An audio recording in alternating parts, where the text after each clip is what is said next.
1 Korintus 14. Sekali lagi tentang karunia roh. Kejarlah kasih itu dan usahakanlah dirimu memperoleh karunia-karunia roh, terutama karunia untuk bernubuat.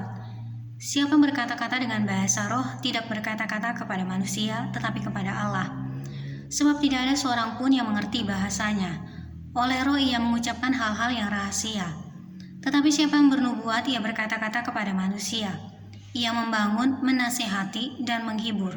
Siapa yang berkata-kata dengan bahasa roh, ia membangun dirinya sendiri. Tetapi siapa yang bernubuat, ia membangun jemaat. Aku suka supaya kamu semua berkata-kata dengan bahasa roh. Tetapi lebih daripada itu, supaya kamu bernubuat. Sebab orang yang bernubuat lebih berharga daripada orang yang berkata-kata dengan bahasa roh. Kecuali kalau orang itu juga menafsirkannya, sehingga jemaat dapat dibangun. Jadi saudara-saudara, jika aku datang kepadamu dan berkata-kata dengan bahasa roh, apakah gunanya itu bagimu jika aku tidak menyampaikan kepadamu penyataan Allah atau pengetahuan atau nubuat atau pengajaran, sama halnya dengan alat-alat yang tidak berjiwa, tetapi berbunyi seperti seruling dan kecapi. Bagaimanakah orang dapat mengetahui lagu apakah yang dimainkan seruling atau kecapi kalau keduanya tidak mengeluarkan bunyi yang berbeda? Atau jika nafiri tidak mengeluarkan bunyi yang terang, siapakah yang menyiapkan diri untuk berperang? Demikianlah juga kamu yang berkata-kata dengan bahasa roh. Jika kamu tidak mempergunakan kata-kata yang jelas, bagaimanakah orang dapat mengerti apa yang kamu katakan? Kata-katamu sia-sia saja kamu ucapkan di udara. Ada banyak, entah berapa banyak macam bahasa di dunia. Sekalipun demikian tidak ada satupun di antaranya yang mempunyai bunyi yang tidak berarti. Tetapi jika aku tidak mengetahui arti bahasa itu, aku menjadi orang asing bagi dia yang mempergunakannya dan dia orang asing bagiku. Demikian pula dengan kamu memang berusaha untuk memperoleh karunia-karunia roh, tetapi lebih daripada itu hendaklah kamu berusaha mempergunakannya untuk membangun jemaat. Karena itu siapa yang berkata-kata dengan bahasa roh, ia harus berdoa supaya kepadanya diberikan juga karunia untuk menafsirkannya. Sebab jika aku berdoa dengan bahasa roh, maka rohku lah yang berdoa, tetapi akal budiku tidak turut berdoa. Jadi apakah yang harus kubuat? Aku akan berdoa dengan rohku, tetapi aku akan berdoa juga dengan akal budiku. Aku akan menyanyi dan memuji dengan rohku, tetapi aku akan menyanyi dan memuji juga dengan akal budiku.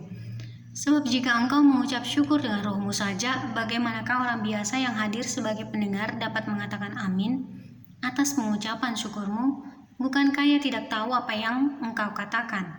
Sebab sekalipun pengucapan syukurmu itu sangat baik, tetapi orang lain tidak dibangun olehnya.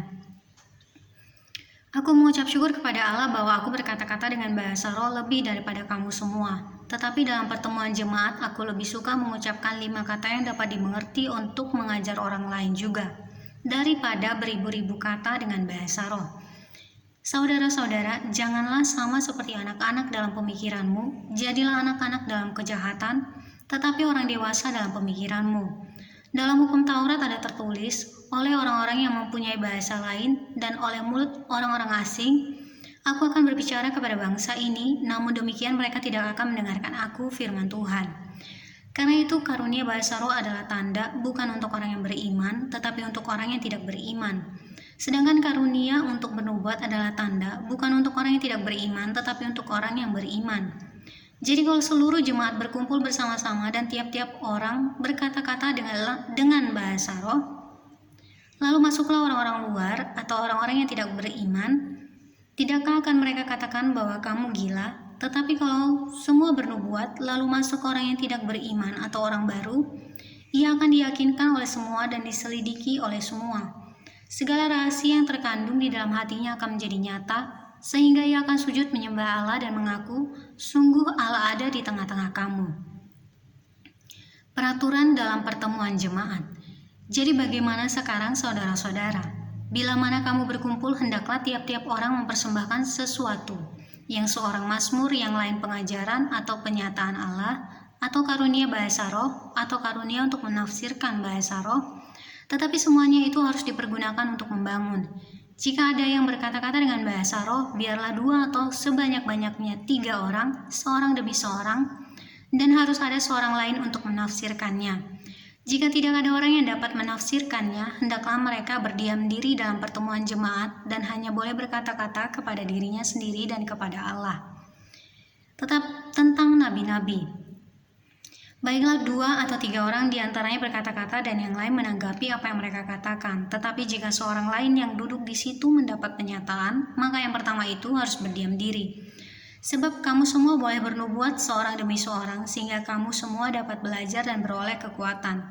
Karunia Nabi takluk kepada Nabi, sebab Allah tidak menghendaki kekacauan, tetapi damai sejahtera. Sama seperti dalam semua jemaat orang-orang kudus, perempuan-perempuan harus berdiam diri dalam pertemuan-pertemuan jemaat, sebab mereka tidak diperbolehkan untuk berbicara. Mereka harus menundukkan diri seperti yang dikatakan juga oleh hukum Taurat. Jika mereka ingin mengetahui sesuatu, baiklah mereka menanyakannya kepada suaminya di rumah. Sebab tidak sopan bagi perempuan untuk berbicara dalam pertemuan jemaat, atau adakah firman Allah mulai dari kamu, atau hanya kepada kamu sajakah firman itu telah datang? Jika seorang menganggap dirinya nabi atau orang yang mendapat karunia rohani, ia harus sadar bahwa apa yang kukatakan kepadamu adalah perintah Tuhan. Tetapi jika ia tidak mengindahkannya, janganlah kamu mengindahkan dia. Karena itu saudara-saudaraku, usahakanlah dirimu untuk memperoleh karunia untuk bernubuat, dan janganlah melarang orang yang berkata-kata dengan bahasa roh. Tetapi segala sesuatu harus berlangsung dengan sopan dan teratur.